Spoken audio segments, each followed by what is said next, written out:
Construyendo la historia.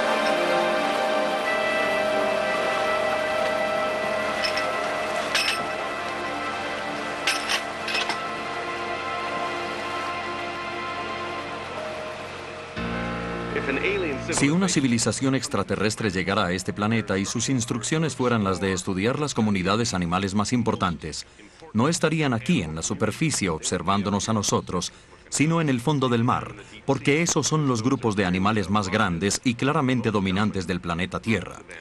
Y están fuera del alcance de nuestra experiencia, porque no es fácil para nosotros explorarlos y comprenderlos. No pensamos en ellos.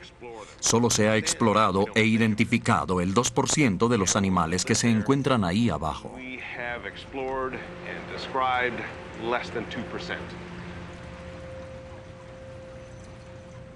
La expedición del Discovery fue exitosa en extraer animales de las profundidades con vida. A pesar de los cambios repentinos en la presión del agua, la luz, la temperatura y el ambiente.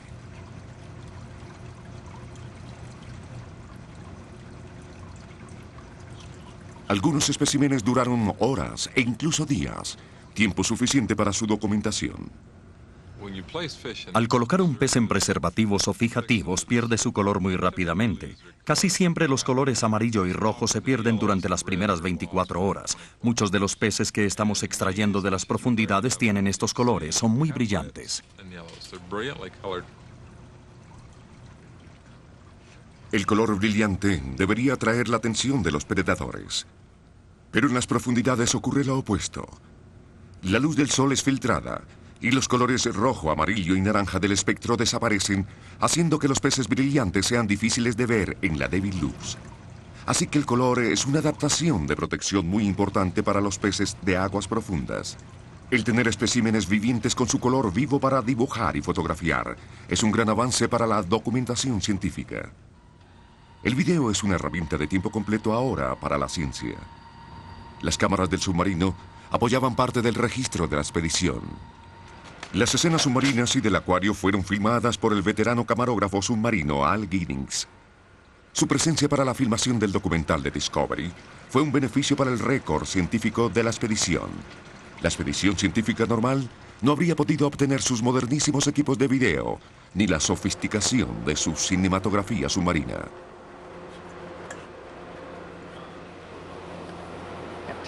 A veces, cuando estoy filmando interiores con una cámara manual y exteriores con el paneo de la cámara exterior, parece un juego de video. Me refiero a que intento usar los lentes creativamente. Muchas veces, en lugar de usar los simples movimientos de cámara, intento distraer la atención del piloto de lo que ve adelante a lo que ve por el monitor. Así que le digo, Don, mantén al animal en el centro del cuadro. Entonces lo vemos a él manejándola con el control mientras que yo manejo el foco, los cambios de apertura o lo que sea.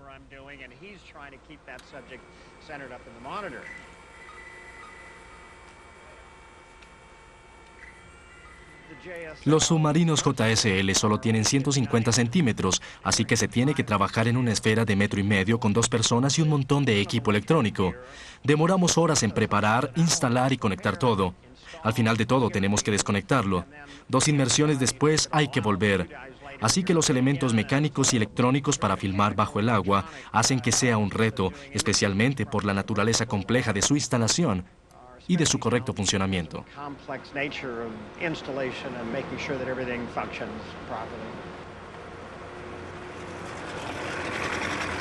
Giddings realizó 16 inmersiones profundas en el submarino, pero también acompañó a John McOsker y a otros en la exploración de aguas poco profundas. Para que podamos comprender lo que se vive bajo el agua, tenemos que usar el scuba, al igual que el submarino. El submarino es maravilloso para las profundidades, pero de 60 metros para arriba no tiene suficiente maniobrabilidad y no tiene facilidad de movimiento, así que el scuba es perfecto.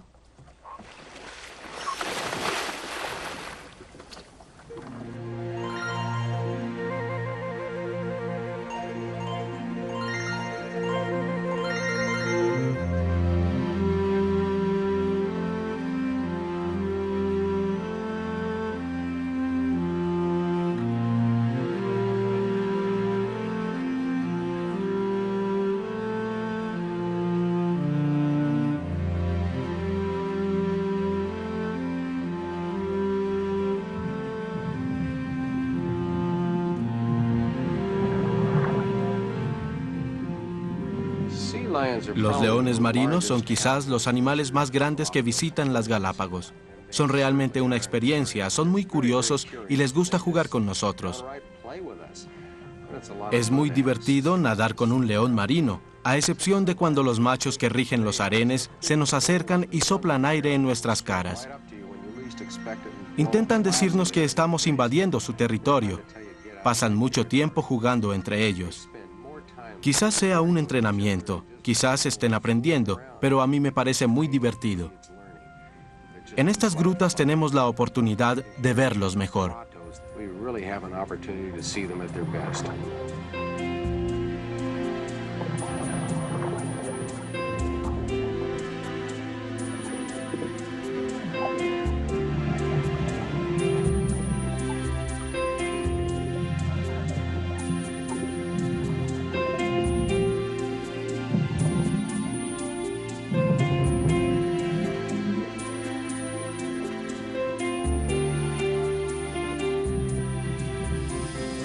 Estoy asombrado por lo que veo aquí.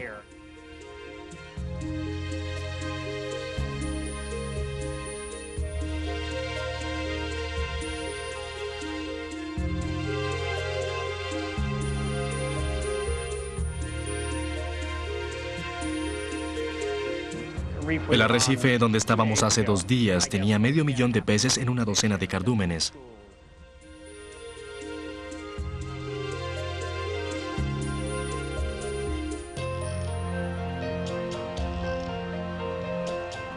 Habría quizás 1000 tiburones cabezas de martillo patrullando el perímetro de la isla.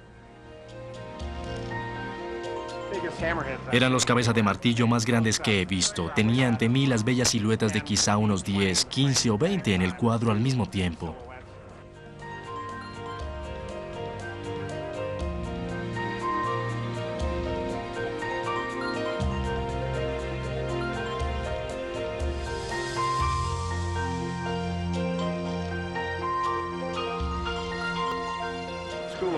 Había un cardumen de barracuda que inspiraba el coro del tabernáculo de los mormones.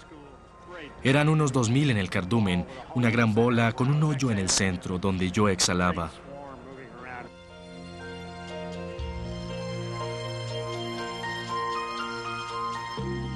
Al estaba filmando a John McCusker cuando comenzaron a tener encuentros individuales con tiburones.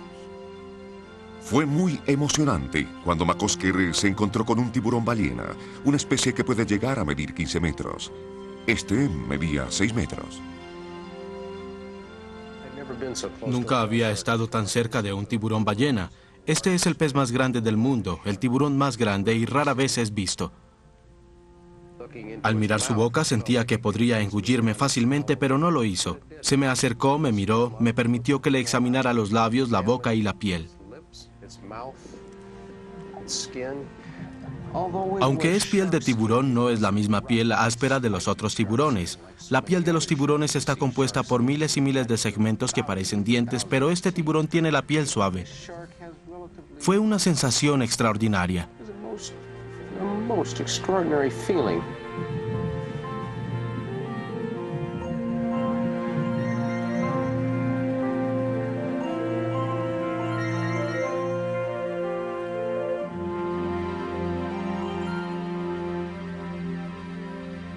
Sobre el lomo de los gigantes.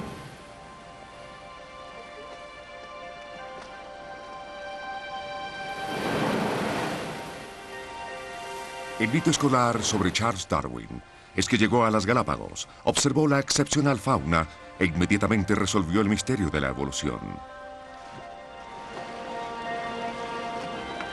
No es cierto. La historia verdadera es mejor. Es mejor porque, en lugar de ver el descubrimiento de Darwin como un milagro, lo vemos como una enorme lucha por la sabiduría. Uno de los problemas con atribuirle el nombre de la especie a esto es que los especímenes que tienen son muy pequeños. No hay manera de que un pescador atrape a este pez y lo traiga a la superficie. Estos son los jóvenes, creo que están basados en un patrón de color y en las cantidades. Los Mersey son iguales. Si estos son los jóvenes, el adulto debe ser del tamaño de una pelota de baloncesto. Sí. Es un joven muy grande. Esto recuerda a Darwin trabajando en una tradición y procedimiento científico que se asemeja al trabajo de la expedición Discovery.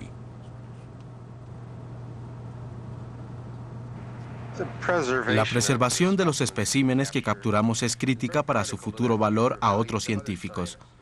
Yo, por ejemplo, tuve la oportunidad de tener en mis propias manos los especímenes que Charles Darwin recogió en las Galápagos hace 160 años. Aún son muy valiosos. Se trata de compartir los conocimientos entre los científicos, su fe en ellos y su contribución a los conocimientos del futuro.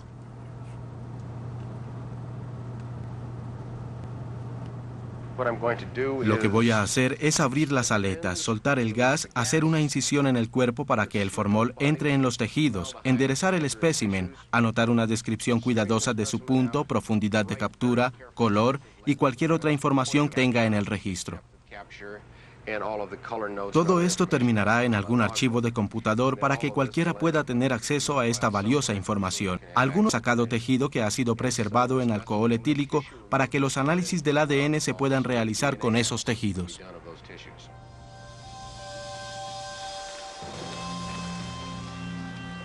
Darwin fue más descuidado, marcando equivocadamente algunos de sus especímenes, sin anotar de qué islas provenían, sin enterarse que los especímenes variaban de isla en isla.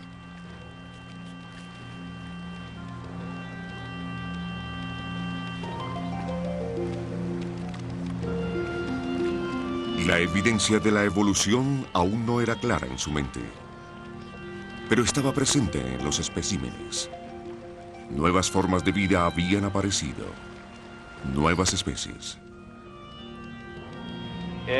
Concluimos que se trata de una nueva especie. Podría tratarse de un nuevo género o algo más grande que eso, porque es diferente a cualquier cosa que hayamos visto antes. Bruce Robinson habla del proceso de identificación de un espécimen. En este caso se trata de un espécimen tan frágil que solo podía ser capturado en video. La manera en que llegamos a establecer si se trata de una nueva especie o no es que hacemos muchas copias del video y las enviamos a expertos y colegas por todo el mundo para ver si están familiarizados con el espécimen, si lo reconocen o no. Los conocimientos del resto de la comunidad científica siempre han sido importantes para la ciencia. En 5 años en el mar, Darwin jamás recibió opiniones de la comunidad, pero los científicos de Discovery las recibían en el correo electrónico por satélite. Aquí John McCusker recibe una breve opinión de un experto del Instituto Oceanográfico Scripps. Estoy describiéndole esta nueva especie de pez a Dick Rosenblatt. Él seguramente sabe más sobre este tipo de pez. Le estoy preguntando qué es lo que tenemos aquí, si ha oído hablar de él, qué ocurre con la coloración del pez, el hecho de que sea rosado, rojo y amarillo, algo a lo que no estamos acostumbrados en cuanto a los peces de Galápagos y en ninguna parte del Pacífico. Es un pez muy extraño. Sabemos cómo son sus parientes, pero de él no sabemos nada.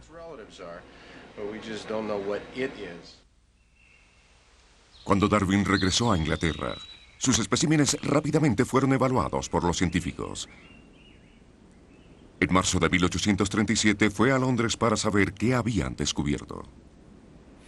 Encontrar un nuevo pez, verlo u observar un nuevo comportamiento es muy emocionante, pero significa mucho trabajo porque es necesario investigar y leer toda la literatura de nuestros colegas para cerciorarnos de que lo que estamos viendo es real. Lo interesante es examinar las películas y los especímenes y saber dentro de unos meses que vimos algo único y nuevo. Juzgando por el cuerpo, la morfología del pez es diferente a cualquier propoma vivo.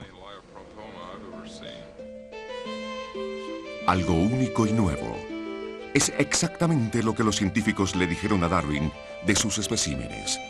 En una conversación que dejó a Darwin desesperadamente escribiendo notas, el gran ornitólogo John Gould indicó que de las 26 aves terrestres que Darwin había traído de las Galápagos, 25 eran nuevas especies.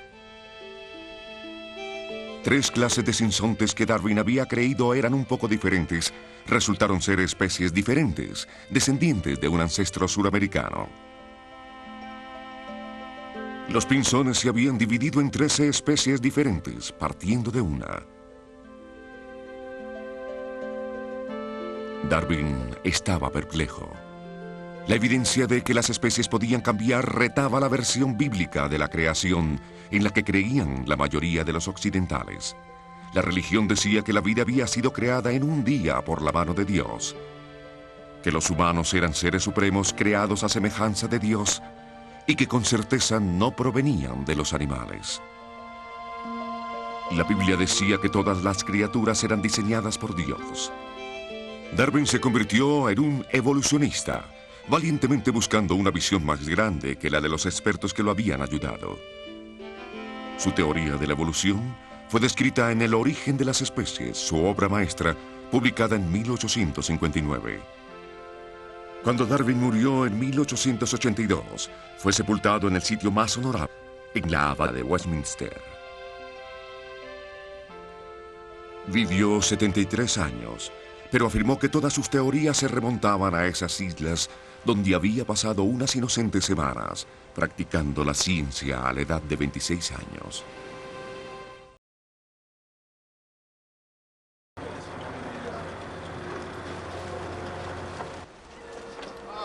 Pescamos algo. ¿De qué profundidad? Lo ponemos en la cubierta. Lo sacamos hasta 140 metros. Primero obtuvimos el moteado con la nariz corta. Conseguimos una nueva anguila. ¿De veras? Al menos conseguimos una anguila a 150 metros. ¿Qué hacía allá abajo? No lo sé. Es muy profundo. Es bastante profundo. Luego obtuvimos este pez. Mírenlo. Obtuvimos 3. La vida en la expedición Discovery incluía una gran cantidad de rivalidad bien humorada. Pasas demasiado tiempo en profundidades medianas. No estuve en la inmersión. Lo sé. Los científicos de aguas profundas bromeaban con los de mediana profundidad. Y todos los biólogos marinos bromeaban con el científico terrestre David Steadman. Le decían el doctor Tierra. Él por su parte les decía los hombres peces. Me divierto mucho con estos hombres peces en el viaje, los que se sumergen en el submarino. De muchas formas, lo que están haciendo ellos me recuerda a mis primeros viajes a las Galápagos, que eran de pura exploración. De la manera en que funciona la ciencia, muchas de sus hipótesis suelen ser acertadas. Esperan que un pez que pertenezca a cierto género aparezca por ahí. No hay motivo porque nunca ha sido visto en las Galápagos y tal como lo han dicho, lo encuentran.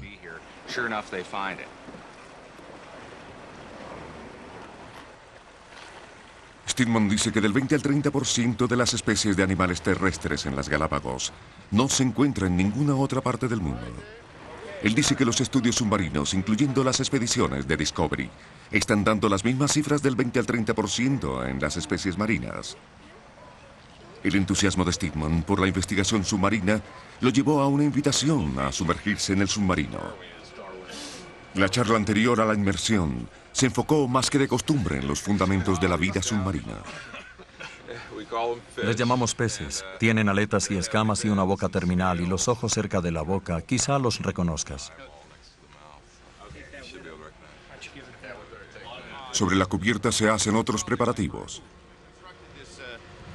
Este artefacto de recolección de alta tecnología es para ti, Gracias. para que obtengas especímenes válidos. ¿Este es mi equipo de principiante de ictiólogo? Sí. Así que si regreso con un pez, ¿seré un verdadero ictiólogo? Equipado con esto burlarás a la gente. Me encanta.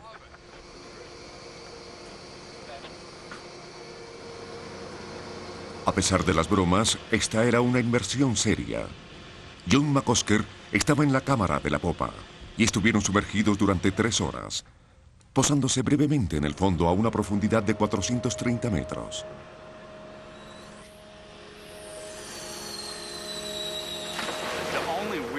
La única sensación extraña de todo el viaje es la inmersión en el agua, porque se mueve mucho y se ve tanto el agua como el cielo y el barco.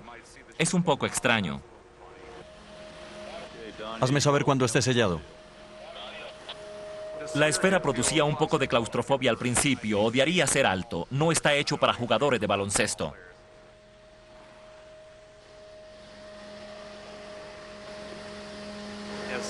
Como no soy muy bueno con la electrónica, cuando vi el panel de control me sentí como si estuviera dentro del transbordador espacial.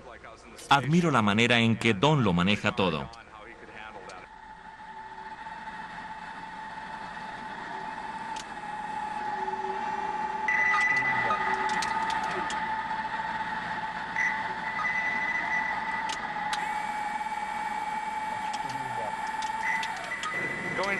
Bajar en el submarino me hace ver el tipo de limitaciones que tenía alguien como Darwin trabajando hace 150 años.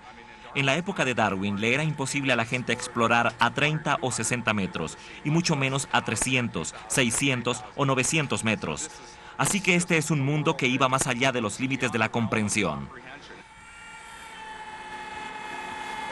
Los contemporáneos de Darwin ni siquiera sabían qué profundidad tenían los océanos. Sabían que eran profundos, pero no sabían cuánto.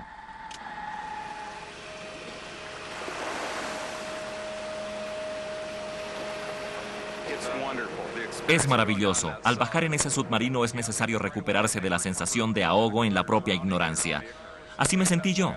Es muy emocionante.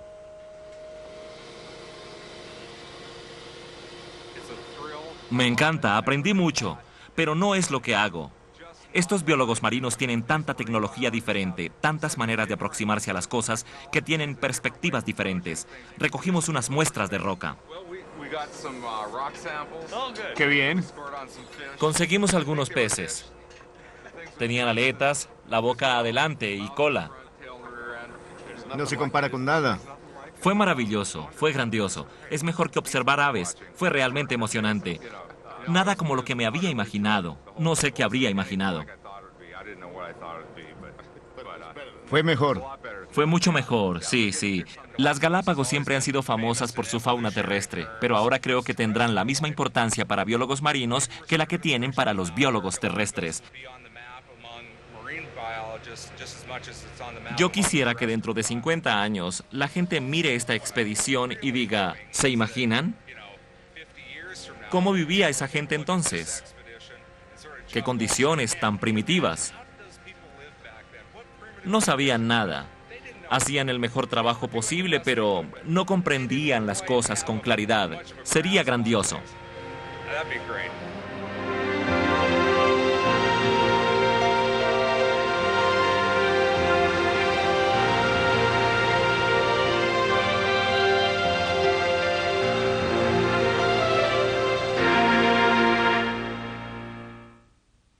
Especies introducidas. En este barril trabaja por medio de una tradición. Los científicos utilizan el término especies introducidas para referirse a los nuevos arribos que interrumpen la ecología de un lugar virgen. Ecológicamente, no existe especie más intrusa que el ser humano. Después de que llega la gente, ni siquiera la gente más respetuosa logra dejar el lugar como estaba antes. Existen hoy vuelos diarios a las Galápagos. El viaje desde Sudamérica tarda solamente 1 hora y 20 minutos. Las Galápagos forman parte del Ecuador.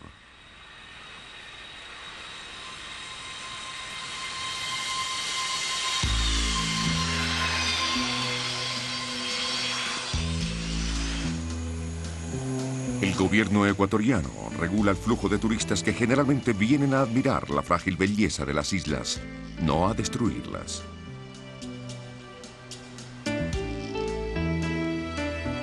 El dinero que gastan es bienvenido en este país subdesarrollado. De alguna manera, este flujo de ingresos ayuda a preservar las maravillas naturales de las islas, porque los turistas simplemente no vendrían si las islas estuvieran destruidas. Sin embargo, la gente deja su rastro. Incluso en un lugar tan remoto como las Galápagos, aparecen más de 50,000 turistas al año. La playa donde estamos es maravillosa, pero en un radio de 15 metros podríamos recoger 1000 desechos. Quizá la basura misma no cause la extinción, pero sí representa el impacto humano. Ahora hay hormigas candelillas en la isla española. Es el único lugar de anidamiento del albatros oleado. ¿Se imaginan lo que es para un polluelo de albatros, grande o pequeño, ser picado continuamente por las hormigas? ¿Qué pasa si la hormiga causa la extinción de una especie? Una hormiga que quizá haya llegado en la comida o en la ropa de alguien. Es necesario tener mucho cuidado en estos sitios.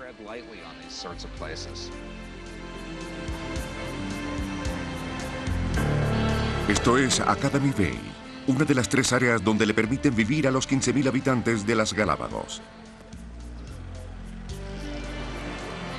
Para ir a otros lugares, incluso para la investigación científica, requiere de muchos permisos del gobierno y de las agencias de conservación. Las Galápagos son consideradas uno de los lugares naturales más protegidos del mundo. Ecuador quiere mantenerlas así, sobre la tierra y bajo el agua, a un límite de 25 kilómetros de la costa.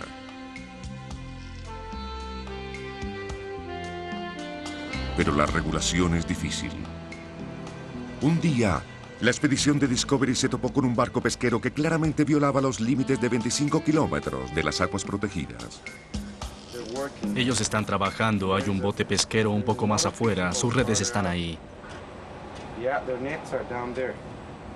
Juan Carlos Naranjo, el guía del Servicio de Parques Nacionales, asignado a la expedición de Discovery, está reportando la pesca ilegal a las autoridades ecuatorianas. Habíamos quedado en stand-by sobre el reporte de las embarcaciones en las proximidades a Roca Redonda.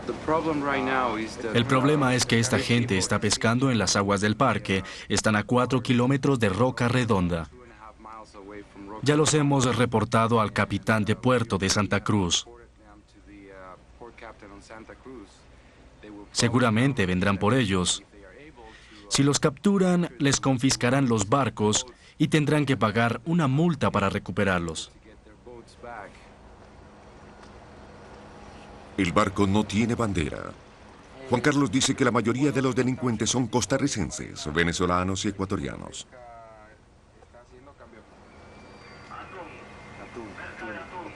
Por radio, el capitán del barco se rehúsa a identificarse y le responde a Juan Carlos con insultos.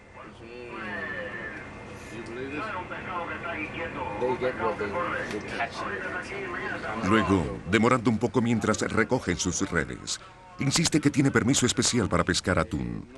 Luego promete detenerse de inmediato. Su nombre es el capitán Fernández y dice que están trabajando en la pesca selectiva de atún, cosa que es difícil de creer. Así que desde que nos embarcamos han cambiado las reglas en el Ecuador. ¿En 2 días por radio? Así es. Sí.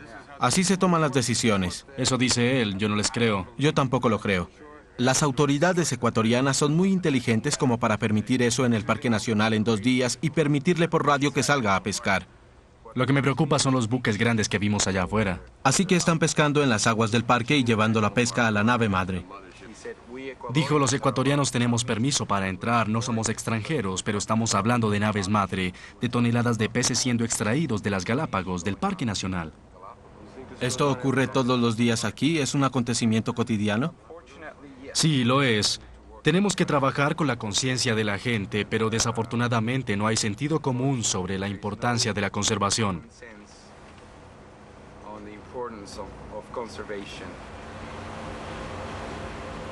El bote del Discovery se marchó antes de que llegaran las autoridades. La palabra oficial era que el bote había sido confiscado temporalmente y multado, pero la pesca había aparecido en los mercados de Galápagos. No había motivo para pensar que la pesca ilegal fuera estrictamente controlada. Mientras que el turismo y la pesca ilegal son amenazas relativamente nuevas, Los peores daños a las Galápagos han sido a causa de los animales o especies introducidas que la gente trajo a las islas. Perros, gatos, ganado, cabras, burros, caballos, cerdos y las ratas que venían a bordo de los barcos. Cuando llegan a las islas tienen rienda suelta. No hay control de población, así que sus números se multiplican con rapidez y tienen efectos devastadores en la vegetación. Tienen también efectos devastadores sobre la población animal. Steedman visitó la estación de investigación Darwin, donde los cachorros de los animales son criados en resguardos hasta que son capaces de sobrevivir por sí solos. Estas son tortugas de 3 años de la isla de Santiago. Santiago es una isla que tiene muchos problemas con las especies introducidas, así que aunque haya una población silvestre de tortugas que pueden poner huevos, las ratas y los cerdos se los comen. Los custodios del Parque Nacional y de la Estación Darwin desentierran estos huevos después de que son depositados.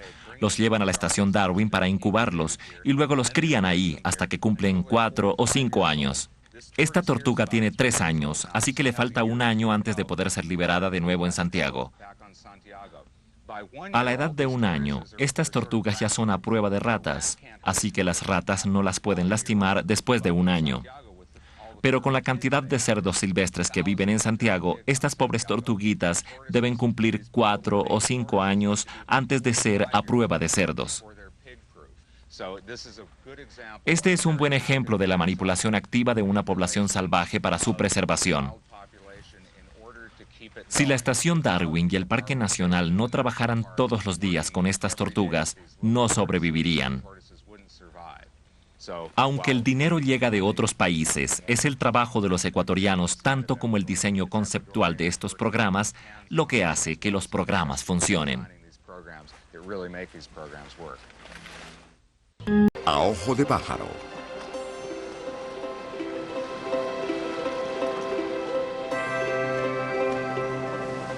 Las Galápagos son famosas por lo mansos que son sus animales. La domesticidad en los animales de las Galápagos ha evolucionado porque las especies que viven aquí se han desarrollado con la ausencia de predadores mamíferos. Estos animales tienen muy poca reacción predadora. Esta domesticidad es una adaptación a las islas. No sospechan que podamos eliminarlos.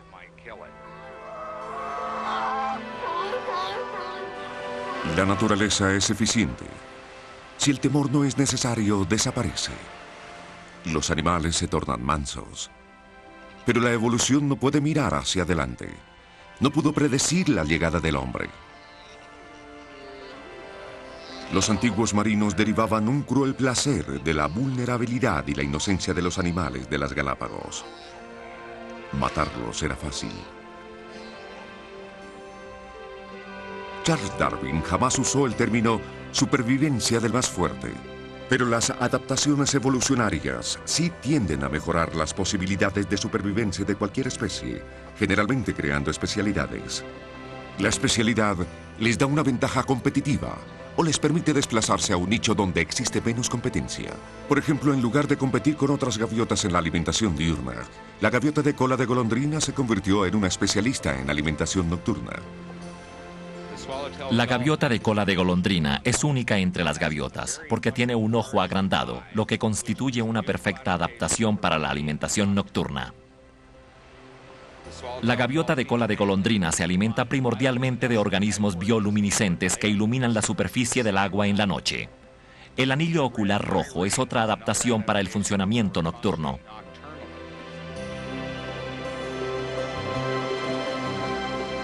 La adaptación más famosa de las Galápagos, que se ha convertido en un cliché de las aulas escolares, es la de los pinzones. Una sola especie de pinzón llegó a las islas, pero las generaciones posteriores desarrollaron picos especializados para diferentes nichos alimenticios. Por ejemplo, no había pájaros carpinteros en las Galápagos, así que un pinzón desarrolló un pico como el del carpintero. Otros se convirtieron en comedores de cactus, de garrapatas, vegetarianos, sanguinarios y empleadores de herramientas. 13 especies de pinzones, 13 picos diferentes. Un paralelo con los picos de los pinzones surgió un día cuando la expedición del Discovery capturó a estos 2 peces halcón. El pico corto es mejor para la recolección de alimento sobre las piedras o el coral. El pico largo sirve para alcanzar dentro de las grietas. Quizás el adaptable más conocido de las Galápagos es la iguana marina. Según el pensamiento común, llegó a las Galápagos como una iguana terrestre. El alimento para las criaturas terrestres era escaso, pero las costas de las Galápagos ofrecían comida abundante. En el transcurso de 1 millón de años, algunas de las iguanas terrestres se aventuraron al agua. Los individuos con colas más largas para nadar y bocas más cortas para comer tenían una ventaja competitiva.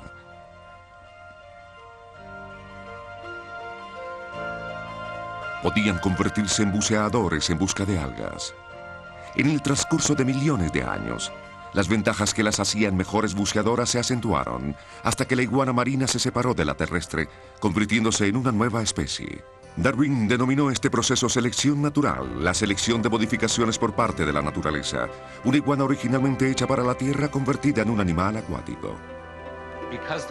Porque el mar es frío en las Galápagos, las iguanas marinas pierden mucho calor cuando buscan algas bajo el agua. Así que las iguanas que ven aquí alineadas lo hacen para aprovechar al máximo la irradiación solar que absorben para recalentarse. Muchas veces vemos que las iguanas marinas expulsan un líquido salado por sus narices.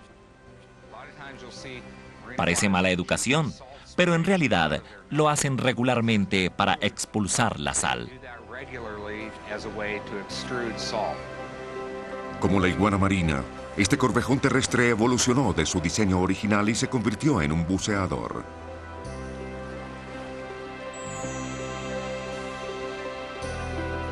Ya que no vuela, sus alas están atrofiadas e inservibles.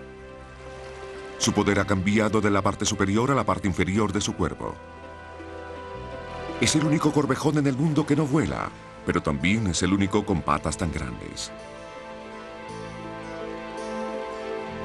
Los científicos de la expedición vieron durante una inmersión cómo a 18 metros un corvejón cazaba un pez. Los corvejones tienen un ritual de apareamiento que podría resultar cómico para los hombres. Las aves presentan muestras de cariño con algas secas.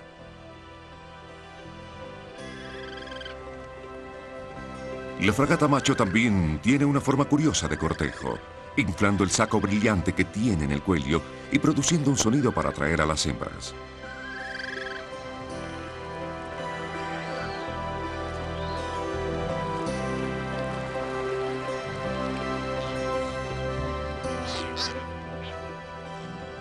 El bubí de patas azules hace un baile de cortejo especial en el que apunta hacia el aire, suplementándolo con silbidos y otros ruidos.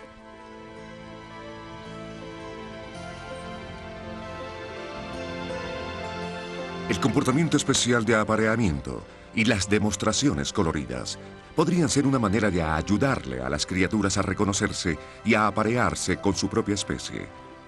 La definición de una especie es una población que se aparea entre ella misma, preservando su identidad distintiva.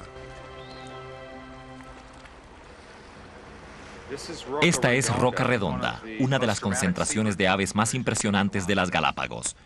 Un ornitólogo se enloquecería aquí. Le encantaría.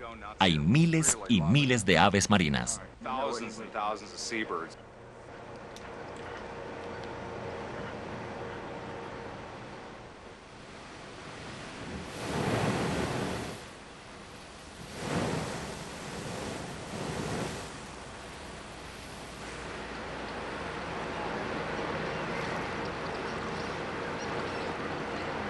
Para compartir la vista de las aves de las Galápagos, la expedición de Discovery trajo su propio avión en cajas para ser ensamblado en la cubierta. Denominado Ultralight, esta es una máquina voladora pequeña y abierta de 2 puestos, impulsada por un motor liviano.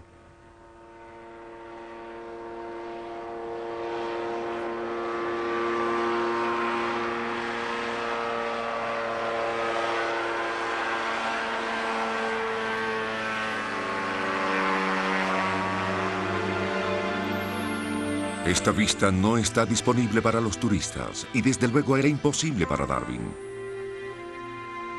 Parece colmar las fantasías de fabulosas islas perdidas en el Pacífico con cráteres humeantes, escenarios intactos por el tiempo, sin rastro de la presencia humana.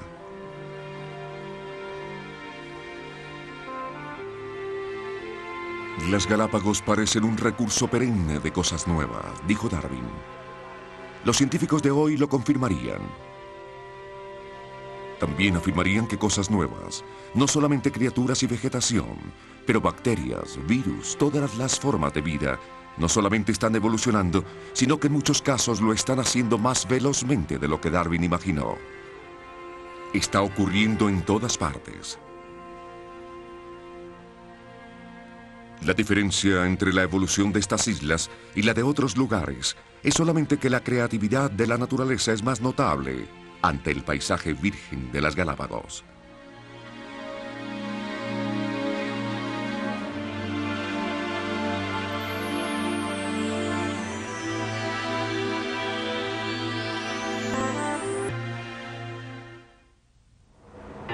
Epílogo.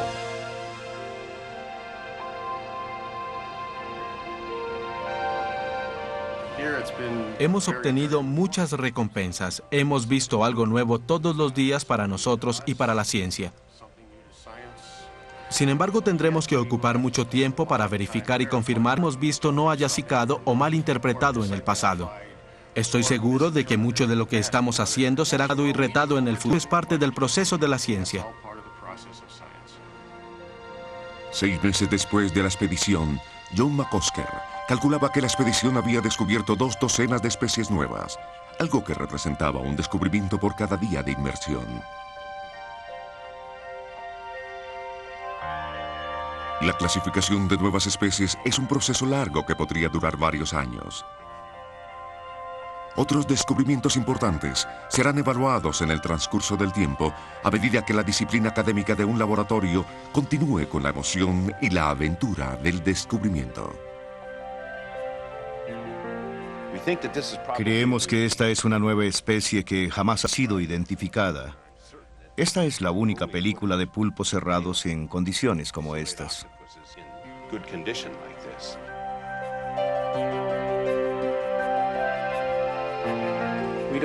No sabemos qué especie es esta. Podría ser única en las Galápagos. Tomará mucho trabajo en el museo examinando otros especímenes y comparándolos para determinar su identidad.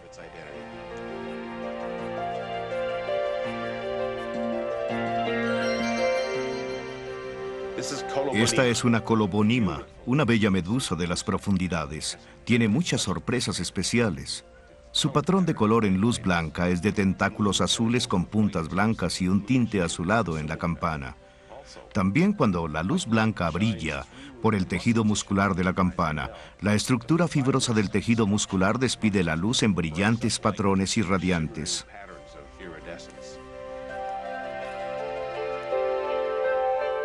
El murciélago desarrolló sus aletas para caminar. Tiene ojos enormes para ver a su presa. Entre estos tiene un pequeño órgano que emite químicos para atraer pequeños invertebrados hacia su boca.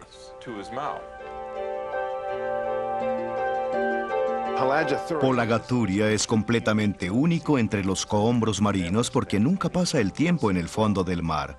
Esta es la primera vez que alguien ha tenido la oportunidad de ver de qué se alimenta y de poder caracterizar su papel en la comunidad submarina.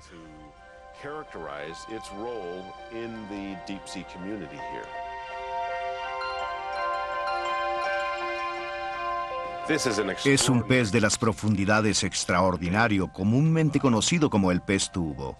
Es quizás el primer espécimen que haya sido visto con vida y que ha sido fotografiado.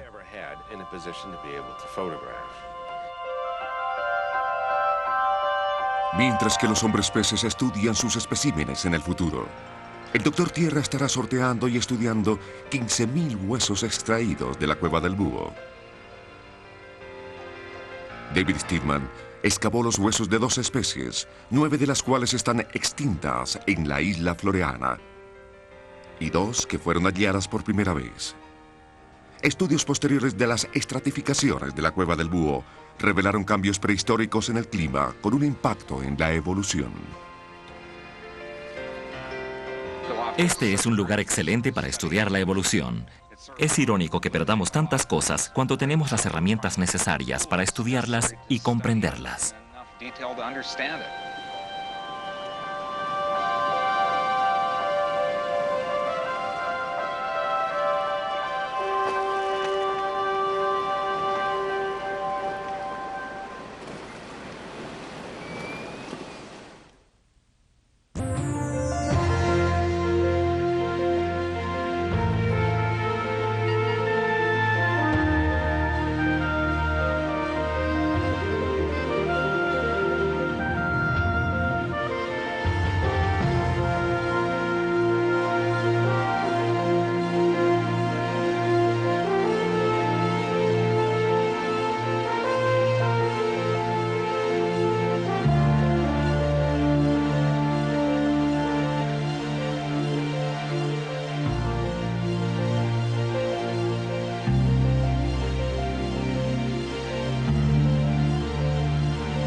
Gracias.